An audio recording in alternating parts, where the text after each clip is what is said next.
plans ko is hopefully hopefully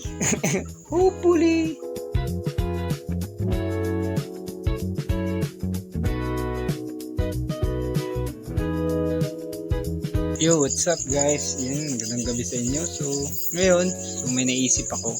Kasi meron na akong in-start na clothing brand na Thrift Studio at meron akong mga binibentang mga waffle shorts. At naisip ko, kasi meron din akong screen dito, screen, may screen ako dito.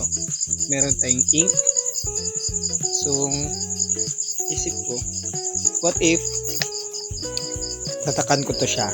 So tara, let's go.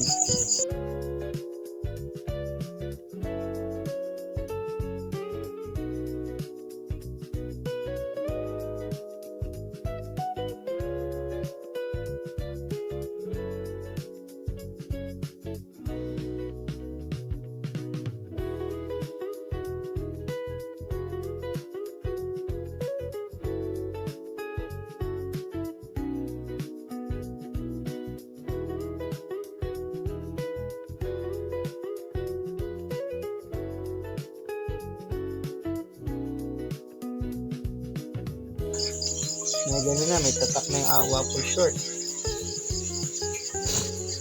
May waffle short. Sinerge ko natin kanina yung short. Tapos ngayon, ang gagawin natin sa short is lalagyan natin ng etiketa. So, double branding siya. Ipipress ko dito. So, dito na lang banda.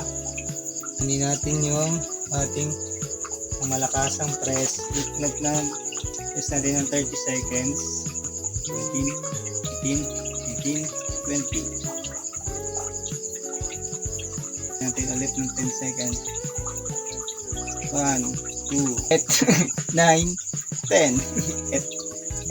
Ito yung aking personal na short. So, meron tayong branding, so seal screen at meron tayong etiketa. So,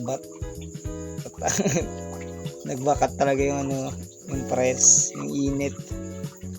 So, yun. Guys, so yan yung yung seal screen, tapos ito yung etiketa na heat press. So pwede siyang heat press, tapos pwede rin siyang tahiin, pero dahil lang available natin is heat press, so ito na lang ginawa natin. So yan, so hopefully guys, so yung plans ko is hopefully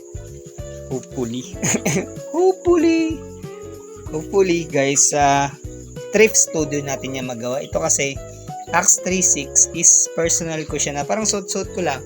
Parang may sariling brand lang ako. Exclusive ko ng para sa sarili ko.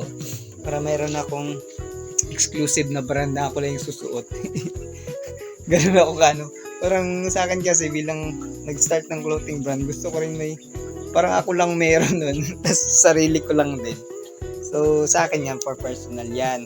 Tapos yung parang same din yan na concept is yung Thrift Studio. So yun yung isa siyang lifestyle board riding brand na binild ko dito sa San Vicente, Palawan. At yun, abangan nyo ang aking pagbubuo ko ng Thrift Studio. Katulad din ng concept din na merong branding, merong seal screen at merong etiketa din. So yun lang.